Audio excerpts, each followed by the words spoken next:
Okay friends, to get started on our cup holder, first I wanted to point out a couple things. You're going to notice towards the front area, you're going to have two little pointy hooky-doos.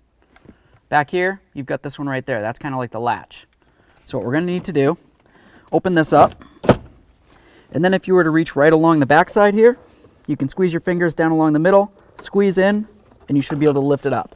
Basically, I just did this, and then I pressed, and then it slid right up.